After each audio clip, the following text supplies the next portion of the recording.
What is happening, YouTube? How y'all doing today? It is Joe, just your average Joe. We are hanging out once again.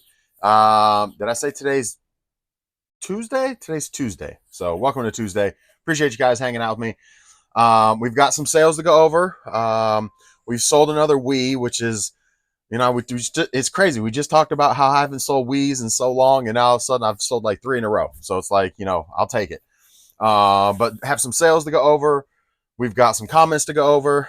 Not a whole lot going on today. We'll see how the day takes us. But as far as don't have really anything on the agenda as always. You guys know how I do. This is all raw and unedited, so we're just gonna kind of see how everything flows with the comments and just what kind of comes out and show off some sales and call it a day. So not a whole lot again on the agenda for the day. I do appreciate you guys hanging out with me. I've been reselling full time for 8 years, give or take, but I've been buying and selling stuff on eBay since 2000. So long time, been around a while. Luckily, no real drama happening. I want to knock on wood on that uh, because out of everything I've been shipping out for the past few weeks, I've had zero issues so far, which things typically come in waves. So at least for me being a seller, I'm a seller, and I mentioned yesterday I have a problem on the buyer end of stuff right now with somebody that's just a terrible seller. Then they've yet to reply to my messages or anything, or reply to the case. Tomorrow I can involve eBay and get my money back, but just a terrible experience with this particular seller. But as far as me being the seller and all my buyers, I haven't had any issues with any of my buyers, so that's awesome. Sometimes it's just you get one here, you get one there, you get a couple here, you get a couple there, and it tends to be a pain in the butt occasionally. And again, it tends to come in waves. Like when you get one, I end up getting two or three after that, and it's all in one, and then I go a while without having any. And that's where I'm at now. So again, knock on wood that we haven't had any real issues with any buyers of late, which is good, especially considering the volume of stuff that I've shipped out over the past few weeks, which hopefully leads to having that extra 5%. If you've been with me before, under the video game category, I've been charged an extra 5% for mainly bogus returns. That the buyer picks the wrong category for the return or the wrong reason for the return, and thus it's impacted that category for me in selling. And the result is eBay's giving me charging me extra fees in that particular category. I'm still a top rated seller. My feedback is still amazing. I've got great. I'm overall a great seller, but because I've had a small percentage of returns that were marked under this wrong category or the wrong reason, it's negatively impacted my account in that particular in the video game category, because the buyers select the wrong reason upon returning items, and thus it impacts me. And there's no way to dispute that, unfortunately. However, because I've the new next evaluation, from what I understand, is like I thought it was every 3 months, but it might be every month. Whether it's every month or 3 months, when they re-look over the history, hopefully here in the coming new year, they'll drop that 5%, because I'm giving eBay too much money. You're talking 18 to 19% is what I'm giving eBay right now. It's about 18%, because it's like 12 and some change. So you're right at 13, and I'm giving them another 5. So I'm at 18% that I'm giving eBay, which is atrocious.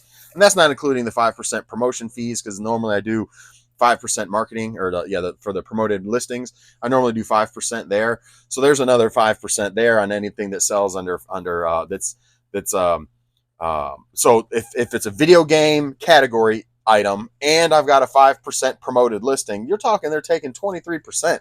That's stupid. Absolutely stupid. So yeah, I can't wait to get up under from that. So but again, we've talked about it over in previous episodes. If any of y'all have any questions about how that works with if you're concerned on your category, or I dove in a little bit and understand a little bit more how it works. So, I made the call to eBay. I dove into my analytics, so I kind of know more so how that works. But if any of you guys have questions about how any of that works with your category, and you're being charged extra for a category for returns and things like that, let me know. Obviously, the buyer has to select It's like one of 4 reasons. I think there's like 7 or 8 reasons that they can return items, but like there's one of 4, or there's 4 particular ones, 3 or 4 particular ones that if they pick those, that like for example, the issue that I had was item is defective. When it wasn't defective, it didn't have a downloadable content. It was a used game. You don't have downloadable content on used games, obviously. I mean, could you buy a used game that still has the DLC available? Yeah, but it's almost common sense to understand that it's a used game, so therefore any downloadable content has pretty much already been utilized. So you're just going to have the game. Any extra DLC stuff is not going to be available because it was already used. But anyway, so they return it for item is defective. Well, that's, it was the wrong reason because it's not defective, but obviously that's going to count against you. And so that's the bad part. And there's no disputing that with eBay. So that's just an example, a little insight. So if any of you guys have any questions about that, feel free to ask. I'll be more than happy to dive into that. But let's go and get started for the day. Comments. First one up is Jeff is winning. No, wait, not actually. No, wait, that was from yesterday. First one up is Drifter Thrifter. Always got to give me a hard time, Drifter Thrifter. Slow down. Slowing down, but goes for nearly an hour. Did you film packing as well, Drifter Thrifter? You like ragging on me, huh? Look, I talk sometimes about stuff that just whatever. It's what I mean. It happens.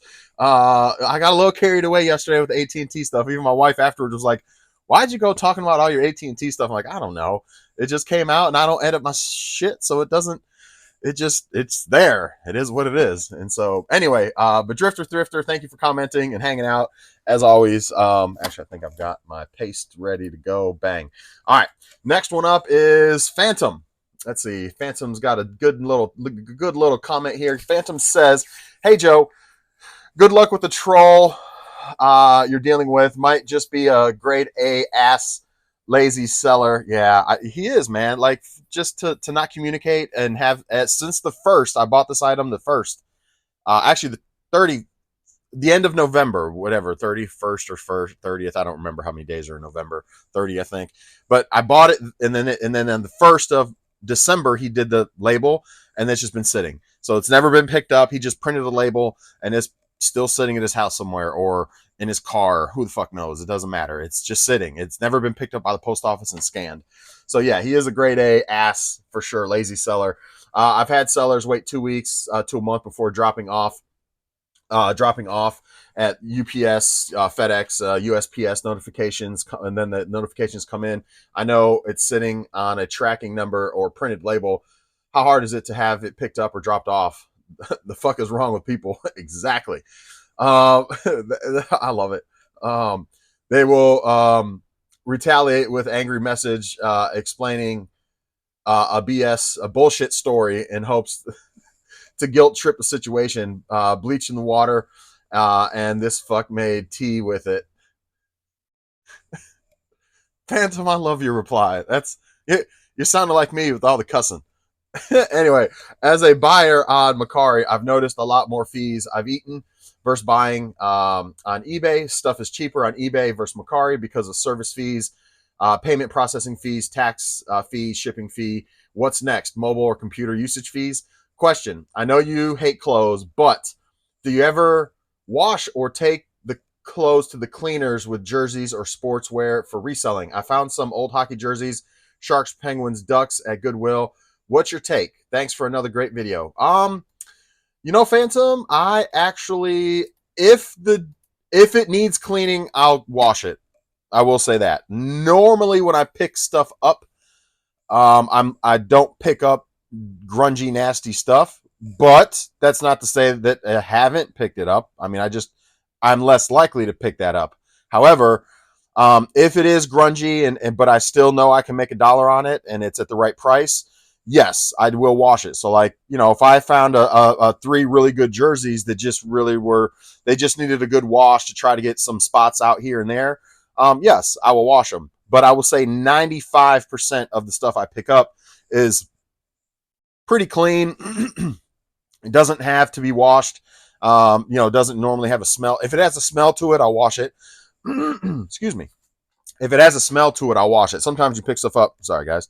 I'm going to dig in my eye here in a second. I got an itch. If it's got a smell to it, like sometimes you get clothes in a bin, and they've been sitting in there and they just have like a mildewy, or they just have a stench, like a BO smell from the person that wore it. Maybe they never washed it and just threw it in a bin, or I don't know. Maybe they just don't use detergent. I don't know. But if it has a smell to it, yes. If it has some spots and stains that I either missed in picking it up, or had them on them and I knew about them, but I still knew I could make some money on them and try to get them out, then yes. Same thing with shoes. Normally I pick up shoes that are in pretty good shape that I don't have to really mess with, but there are occasions that, I can get more out of them if I clean them up and get them looking good. So I don't normally throw shoes through a wash, although I have, depending on the type of shoe. But I'll sit there and clean a shoe up and, get the soles looking decent again, clean it up a bit, make it look a lot better than when I picked it up. I don't like doing that because the time it involves doing that. I already take enough time doing the video game portion of stuff and processing video games that I really don't want to be processing other stuff that I pick up. But I have and I will. So to your question, yes, and that's my take on that. So hopefully that helps a little bit. So there's that. Easy chaos, 100% raw, Joe. Well, for one, I'm glad you're here. Life lets you know sometimes when it's time to flip the script. Absolutely. I feel calculated shipping is the way to go. It makes it easy when you have a lot of listings. It self-adjusts when USPS, UPS, and FedEx goes up. Absolutely. Like right now during the holiday season, rates are slightly different. So that's all it's calculated. Now there's not like a crazy hike or anything. Like sometimes in the spring and summer, they actually have a hike in prices and rates and stuff that are permanent. Usually during the holidays, it's just a temporary increase, and it's not much. It's just a little bit. But yes, you're not wrong. That's a great point to make when it comes to calculated. All your stuff is all ready to go. You don't have to go back through your listings and update all your listings and add another $3 or add another $5 or anything like that. It's already set. It's good to go. It's based off the weight and dimensions. So as long as you're pretty darn close with your weight and dimensions and you're not passing the discount, as long as you're not way off on weight and dimensions, but as long as you're pretty darn close with your weight and your dimensions for your particular item and you're not passing the discount, 90% of the time you're going to see a few dollars back in your pocket for shipping expenses. If you're giving the discount, then you need to be 100% on your weight and your dimensions, because exactly what it weighs and what it's going to be, the dimensions and the weight is exactly what they're going to pay, and is exactly what you're going to end up paying for the shipping. So if it's off by 60 cents, a few dollars, you're going to eat that every single transaction. You're going to eat it because they're paying exactly what the discount rate is that you plugged in for the weight and dimension. So if you're off, you don't have wiggle room, is what I'm saying there. When you're not giving the discount, you got some wiggle room, you got some play. So you don't have to be exact with the weight and dimensions. As long as you're pretty darn close, you're pretty much going to pocket a few dollars on every transaction, or at least 90% of the time, like I mentioned before. But if you've got that if you're passing the discount and you're kind of just, you know, ballparking the weight and dimensions every time, when you post your item, then you're going to eat a lot of additional shipping costs. And it may only be a few dollars, but every transaction at that point, pretty much almost every transaction, you're going to pay extra because you're not giving a discount, which means you got to be pretty thorough with your weight and dimensions when you're posting your items. So anyway, and again, that kind of stuff comes with experience. Like just knowing, I mentioned it before, like knowing what's 14 by 10 is generally around the weight or the dimensions that things start to go up by several dollars. Anything under that's around the same price typically. So, I know that if I post something that fits in that kind of box, I don't have to go measuring every single item because I know it's going to fit in that box or smaller, which I'm not going to be paying for shipping when I use that form or that dimension every time.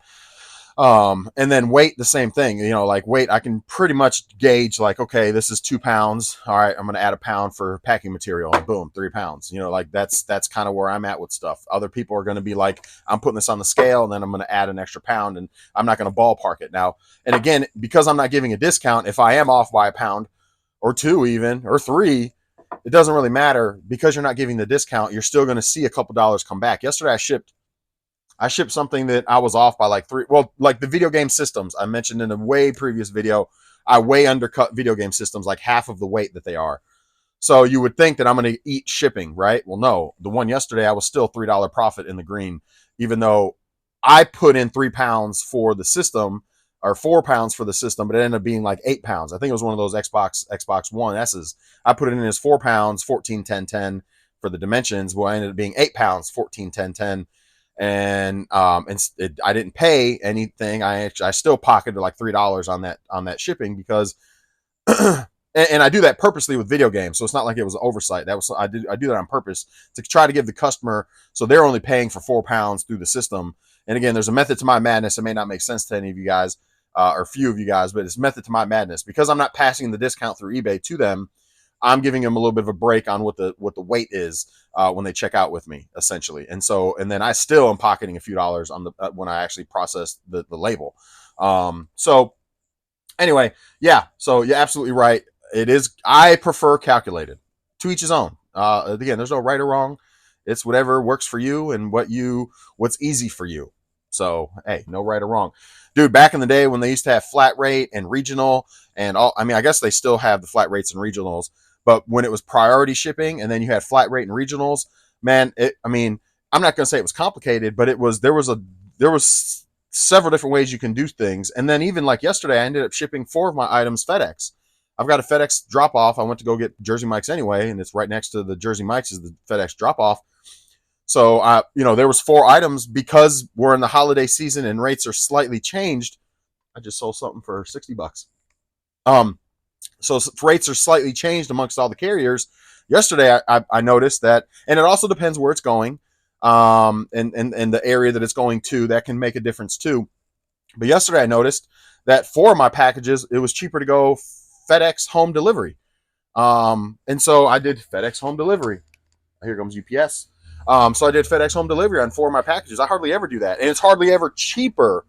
But like one of the Xbox One S's went regular ground, Advantage, USPS, and then the other one went to Texas. I think is where that one was going. That one was cheaper to go FedEx home delivery, and that's another way you can save some money sometimes because if you compare and actually are pay, some people just kind of run through the stuff and don't really pay attention. If you're selecting the different option and looking at the different, FedEx versus UPS versus USPS, you can see the rate differences for whatever dimensions and weight you have in there.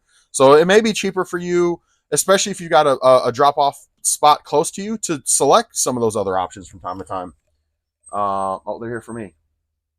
Oh, they got a pickup. That's right. I was about to say, why are they here for me? I probably have something being dropped off and picked up.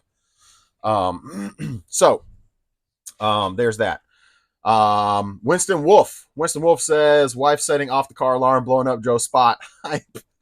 Yeah, that was like, what is going on around here? And then Yarina laughing. Yeah, that's so I appreciate y'all. Let me see if he's got anything for me dropping off. No drop off today? No. All right, man. Thank you. Good. Yeah, everything's good to go. You're good, man. Appreciate it.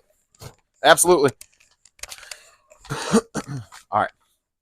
So, let's see. Next one up is Yarina. Yarina actually says you got a nice long one too. What we got here? That story about AT&T is shitty and unfortunate. That's why the way to go, if possible, is being your own boss, because people at work environments can be tough. A lot of competition too. I'm happy I don't work for anyone anymore. I worked for State Farm Insurance for 6 years, and oh boy, don't I have stories to tell. Shitty insurance, in my personal opinion. I've got USAA, so that's they're amazing. USAA is amazing insurance. Just throwing that out there. Amazing insurance. But she says shitty insurance, in my personal opinion, at least down there in Florida, at least down here in Florida. And I did not get fired. I did not get fired. I left on my own without incidents. Now, believe it or not, the only phone company I've ever had and still have to this day is Verizon. Boo, Verizon. It's a big competitor, man. I'm still with AT&T. I've been with them for so long.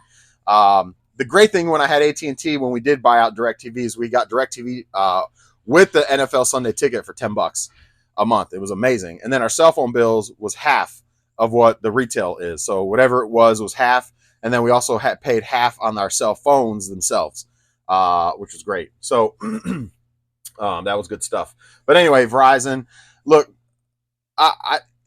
I know for a fact like T-Mobile is a little bit cheaper, but man, I get service everywhere I go. I still have friends that talk about how they get spotty service in certain areas with T-Mobile, and Verizon is just like AT&T. They got service pretty much everywhere. But yeah, I mean Verizon's good too. I mean, I know quite a few of my friends that have Verizon, but I'm a diehard AT&T. I like I said before, I left on not the greatest situation, but my tenure there and I still love the company. The company is a great company. Believe it or not. Some people may be like, yeah, right. The company is a great company.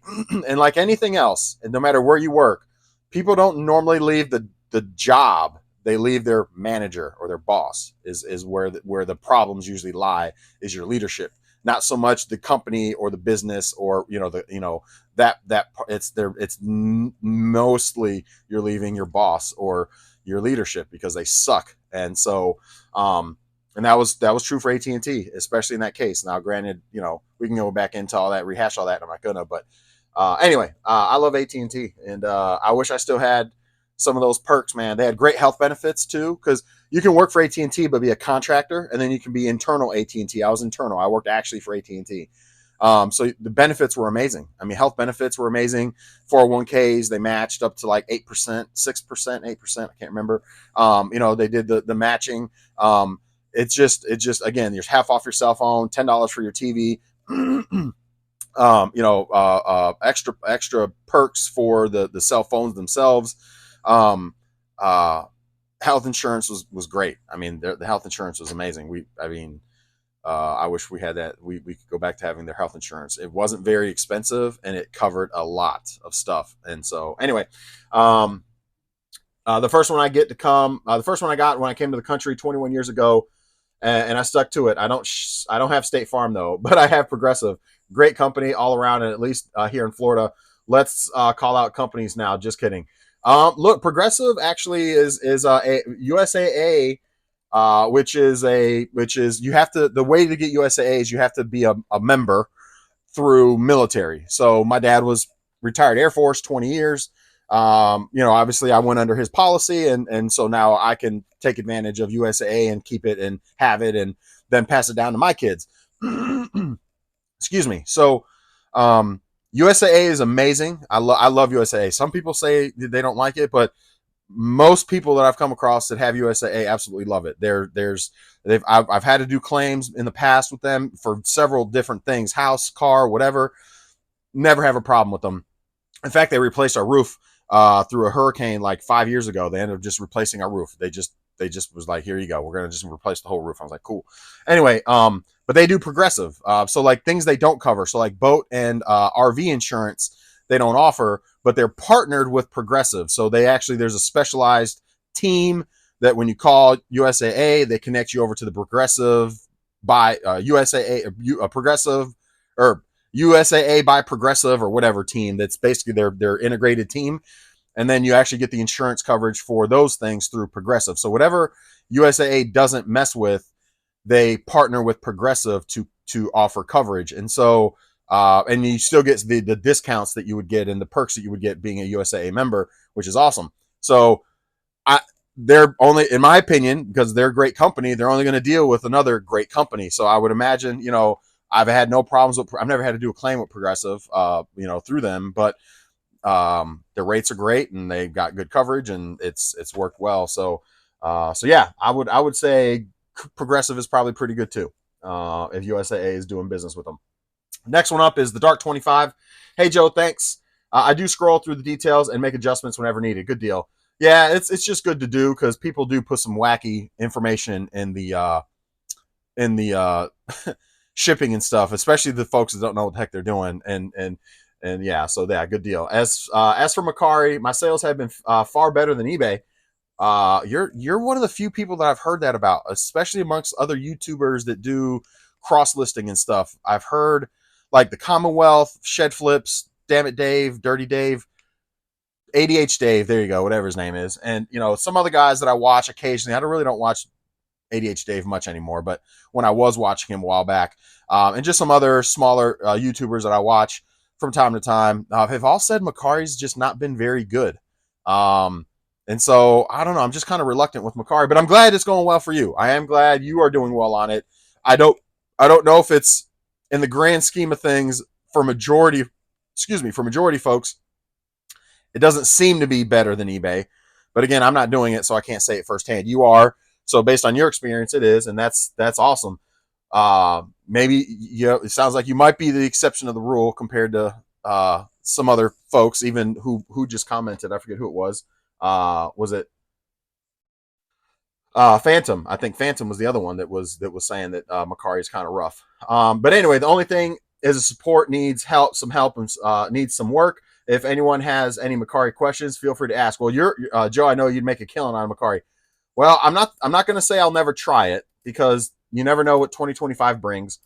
So I may end up trying it at some point, and I do appreciate the help because if I do start it, I will be asking some questions on here. Most likely, I'll run into hurdles and roadblocks, so I'll need some support there. So I will certainly come to you for advice, the Dark 25, because yeah.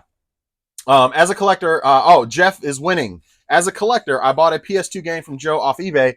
I just want to say thank you for your support and actually watching. You're the first person that's actually come over from eBay. I think. No, maybe was it uh Hey Zeus, I think. Hey Zeus, are you the same Jesus that bought something, a Game Gear thing from me on eBay too? Let me know, Jesus, in the comments. I know I remember a long time ago I had a Jesus, and I think it's the same one that still comments with us. So Jesus that still comments with me, if you're watching this, are you the same Jesus that actually bought that Game Gear thing from me a long time ago? Because I think you were my first subscriber sale that actually was subscribed to my channel and bought something from me. This time it's the reverse order. Jeff, I think you're the first person that's bought from me on eBay and come over to YouTube, or at least that has acknowledged that. So first and foremost, Jeff, to my knowledge, you're the first one that's come over from eBay over to YouTube. So I appreciate your support and watching and commenting about this and touching on this. I bought a PS2 game from Joe off eBay. Got it yesterday. Pretty much brand new with only a few slight flaws. Not overpriced either. Given sellers like to price price hike these days. Thanks, Joe. Well, Jeff is winning. I appreciate you hanging out. I appreciate you. Hopefully, you subscribe to the channel, and I appreciate your business on eBay. I'm glad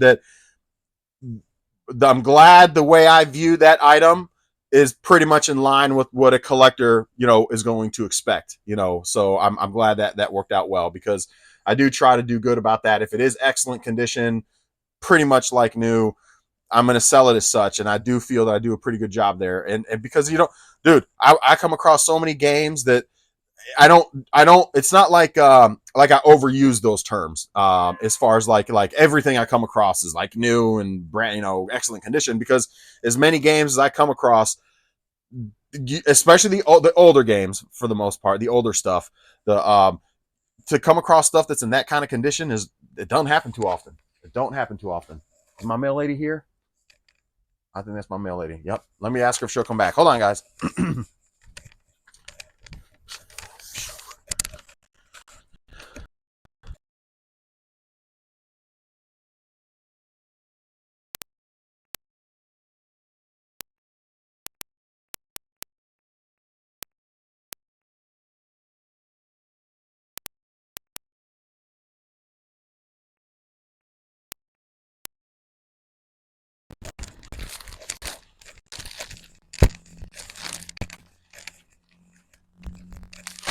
Okay. That's my other, I guess she's becoming my next regular mail lady. Let me put the stuff over here. Actually, let me put it over here because I'll forget it there. I've got, oh, got another one? Gotcha.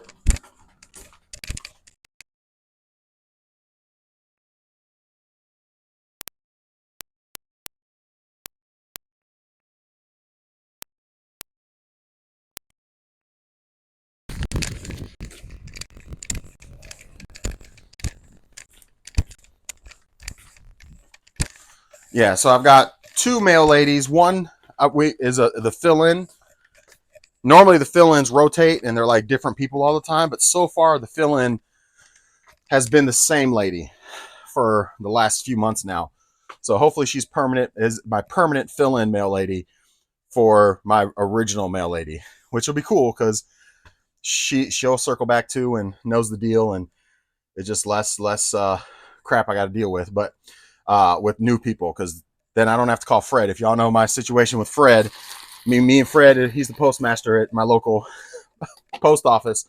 Me and Fred are friends because I've had to call Fred quite a few times in the past because they don't pick up, because it's a new fill-in or somebody that's just new and they don't stop, and it's like, yo, I need you to let them know to I told them they need to stop and check out for your bins on your porch.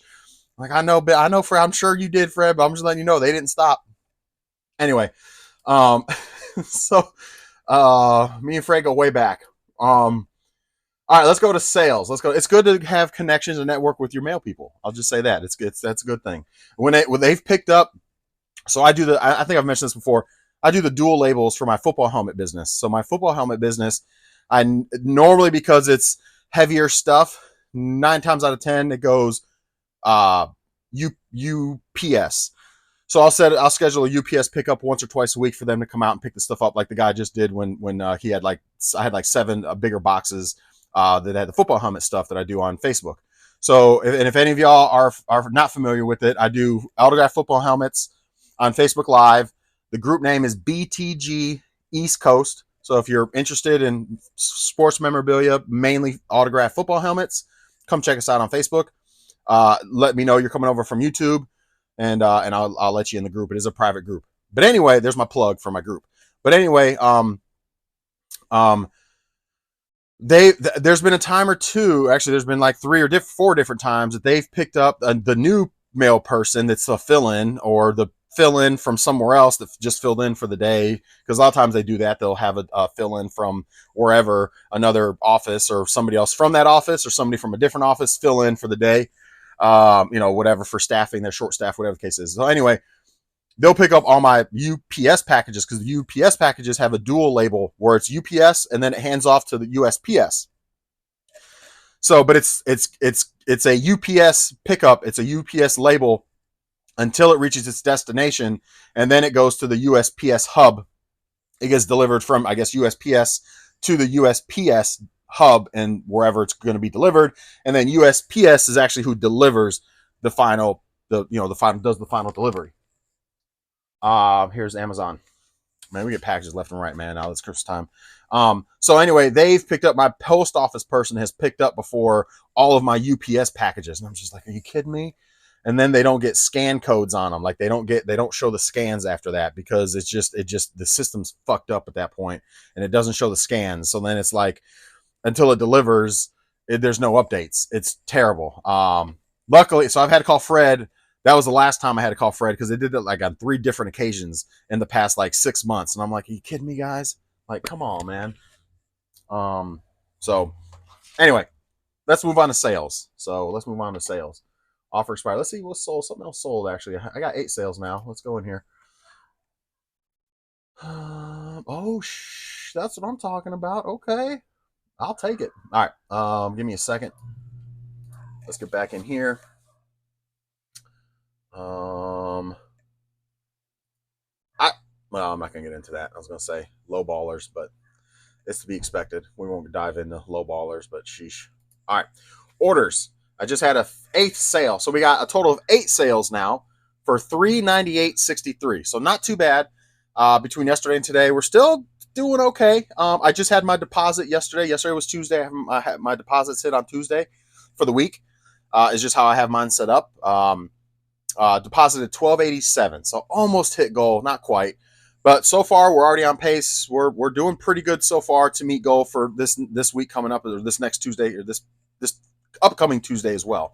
But again, 8 sales for $398.62. Let's go through the orders real quick. We sold 3. Let me get that one too. Lego movie. Let me grab all 3 of these. Switch games. 3 Switch games, man. Switch games. They sell, man. Switch.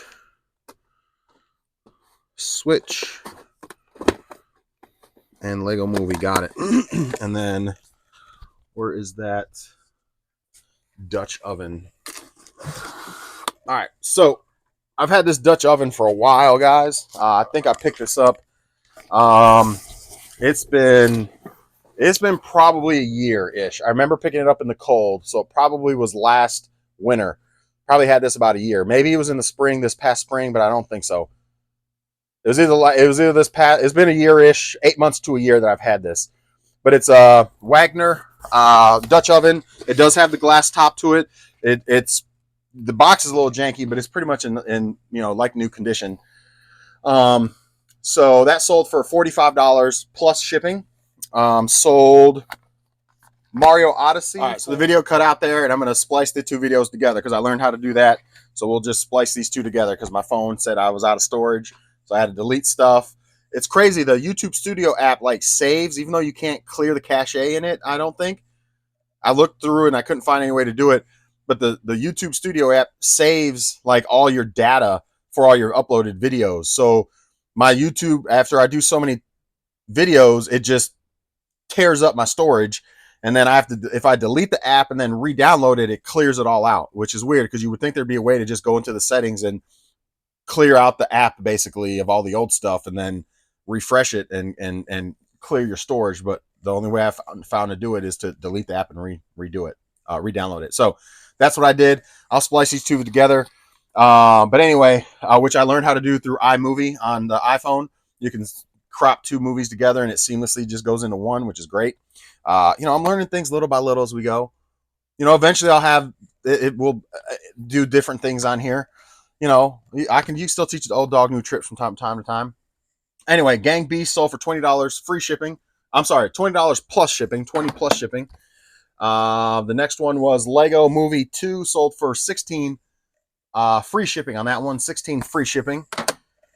Sold a guitar with Guitar Hero. Finally getting rid of my last guitar. The first several I had of these sold pretty quick. And then this last one has just been sitting and sitting and sitting. So I'm glad to get rid of this finally. The last guitar. Now, I will now the next thing is I need to find more guitars next yard, this upcoming yard sale season, because they do sell pretty good actually. So I gotta wipe this thing down because this thing is dirty. Been sitting there, got dust all over it. Some spiders, stuff like that. Gotta wipe this thing up a bit because she's been sitting for a while. That's for sure. But anyway, sold this for it comes with Aerosmith. So this is the guitar. I'm gonna clean it up on camera here real quick. Just all the dust and stuff off it and cobwebs. With Guitar Hero, sold for $72 plus shipping on this one. 72 plus shipping, but we're gonna, like I said, wipe her down a bit because she's pretty gross.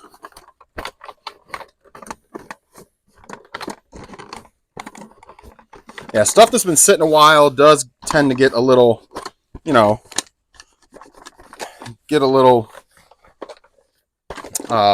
dusty again.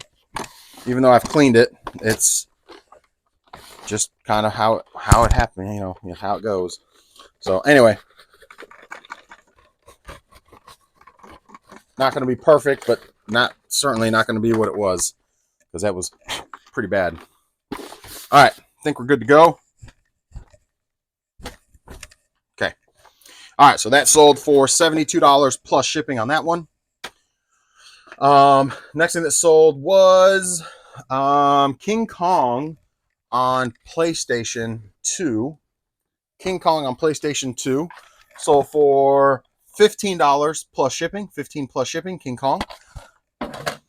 And I just fixed this. So I probably should have, I was going to record it. I'm going to record me reshelling and upgrading the IPS screen on a advanced Nintendo Advance and a Nintendo SP Advance SP, because I've gotten pretty good at doing both of them. So I'm gonna actually do a video on those in the near future. I've already ordered them through AliExpress and have them, and it's just a matter of actually executing and doing the swap on them. I just haven't done it yet. This one was a swap or a fix on a Nintendo DS Lite. So as you know, The Nintendo DS Lite has the little hinge that clicks and keeps it in place. Well, the hinge on this one, as you can see, is broke. Well, at least the cap on it's broke. But I watched a video. Now you can buy this whole piece again and just, you know, put a new one on, but you have to replace the screen. Well, not replace it, but you got to swap the screen out. Well, the fix that this guy had was an alternate fix without having to do that. So I found one on YouTube and I did the fix. I took this top screen off. You actually just put some super glue in the hinge, and then you let it dry and cure. And then I used Gorilla Glue because that stuff is like amazing. And now it's beautiful. Works, clicks, no problem. I had this up for $39.99. Make an offer. It was up for like 4 months. Nobody touched it. It's in great shape. It's in really nice condition. Stylus with it and everything. Really nice condition. Like I said, nobody touched it. But now that I fixed it, somebody just jumped on it for $65 plus shipping. So it was worth the 20 minutes or so for me to fix it and get it working again. So that way the hinge was good. And now somebody actually bought it for $65 plus shipping. So there's that. It does come with the charger as well and the stylus. So actually, I'm sorry, $60 plus shipping. $60 plus shipping on that one. So not too bad, not too bad. For something that's been sitting, I didn't make nothing off of it. And even if it sold, it would have sold for probably 25, 30 bucks, but nobody even sent me an offer on it in like 4 months.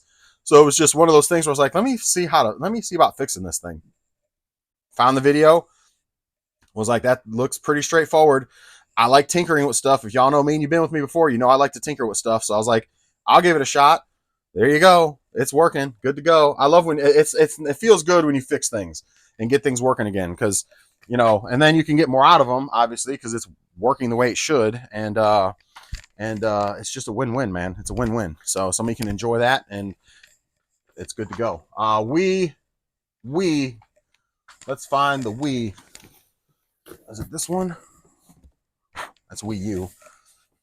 Oh, duh. It does say Wii U on there. I'm blind. Black Wii with a white controller. Black Wii with a white controller. Wii U. I'm just glad I'm getting rid of some of these Wiis, man, because I had so many of them and they just don't sell very well for me. I know the Dark 25 is like, they sell good for me on Mercari, but this one sold for $50. I think it was 50 bucks. If I can find it. Maybe it's over on the other side. Got to be on the other side. Let's see. 50. Yeah, I think it was 50 bucks. That's not it. Nope. Super Nintendo. PlayStation. Wii. Black Wii with Monday Night Football. No, that one's got no game with it. Huh. Well. Atari. Black Wii with Monday. WWF. What is that? Yeah, that's not it.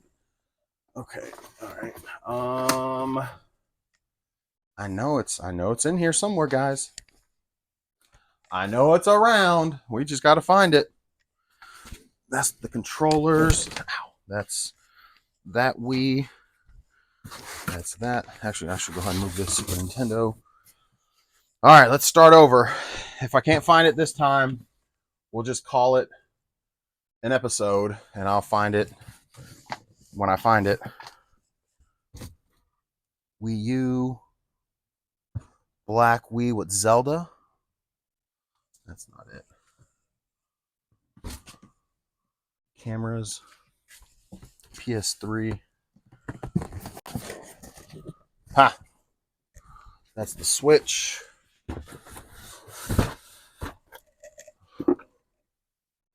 That's another Switch. Oh, I think this is it right here. There you go. I had it in a small box. Look at me. Because it was only the system. So there we go. So Wii, white controller, Black Wii, white controller, no games, 50 bucks plus shipping on that one. So that's it. Those are the 8 sales. I'm gonna get those packed and shipped and get y'all this video out after lunch. And that's all I got for y'all. Yeah, appreciate y'all hanging out. Appreciate y'all watching. Hopefully your sales are continuing to go pretty smooth. I'd say we're still pretty steady. I mean, the fact that we almost doubled up after shipping and stuff, you know, we met goal by a decent amount, or beat goal by a decent amount. So that's always good. So, but that's all I got for you guys. Appreciate y'all watching once again. We'll be back on Wednesday, assuming we have sales. I'll be back tomorrow, as always. And again, hopefully y'all are crushing it. If you have any questions or comments, drop them. I'd love to go over them. Love to touch on them. And yeah, have a wonderful, and subscribe. Make sure you subscribe, drop comment, like and share if you can, all that good fun stuff. So y'all have a wonderful rest of your day. We're sitting at 717. So we're getting close to 720 and then 730, and hopefully at some point we'll hit 800 here in the next 30ish days. Maybe we'll get hit 800 and keep on climbing, you know, little by little. I will say I got an alert about SEO or something, about how my videos, I could do so many different little things to help drive my videos and things like that, which I'm going to start doing, like the description. In the description, I could add some things in the description, because YouTube plucks out keywords and helps, you know, show that to people that are interested in that kind of stuff. Hashtags. I used to do hashtags, but I stopped doing hashtags because I watched one video that said you shouldn't do hashtags. Well, YouTube wants hashtags. From what that email was telling me, the hashtags are good. Try to make your title more what's the word? Try to make your title more captivating for your customer or for your audience. And thumbnails. I need to maybe figure out a way to do thumbnails. I mean, it's going to be the same thing me every time with whatever the title is on here, but at least do a thumbnail. And so I do need to do some of those enhancements. And so I'm going to try to do some of those little tweaks to help drive the videos into more people's feeds. And yeah, I mean, that's all I can do to try to, you know, help grow this a little more. And it's just like anything else. I learned how to do the video and put the two together, right, on my phone, because I can do that on my computer, but I don't know how to do it on my phone. So I learned how to do that. The next thing is I need to figure out a way to do, if any of y'all know how to do it, the thumbnails, an easy way to do thumbnails. Like, is there an app? I'm sure there's apps that do it and stuff like that, but I need to find out an easy way, quick, easy way to do thumbnails. And then again, just, I need to take maybe an extra 2 minutes before I post my video to give a little description with keywords in the description, and then hashtags like reseller, eBay, whatever, you know what I mean? So, and just have that kind of stuff in there, and just help get a little bit more eyeballs on stuff. That's all. That's, you know, just tweaking and enhancing. You should be doing that in anything that you do, you know, to try to not stay stagnant. You know, obviously you can have superstars that go way, you know, do tons of things and are super creative and do all that. And there's folks like me that just kind of take it little by little. And so I'm going to take it little by little. So the next thing is to try to do some of those things to help the channel grow, and be consistent with putting those things in my videos: hashtags, description, and thumbnails. Those are the 3 things I'm going to try to start doing going forward. And my titles, try to maybe figure out my titles a little bit better. Even if I'm copying some verbiage from some of my peers that do the same thing, that seem to, you know, that word things better than I do, or that capture people better than I do. Maybe, you know, why reinvent the wheel? Just take some of their titles. I mean, why not? I mean, it's not copyright. A sentence isn't copywritten, right? So, I mean, anyway, especially if we're talking about the same kind of stuff. So anyway, that's all I got for you guys. Enjoy the rest of your day. Have a wonderful, wonderful Tuesday, and we will see y'all on Wednesday. Bye, everybody.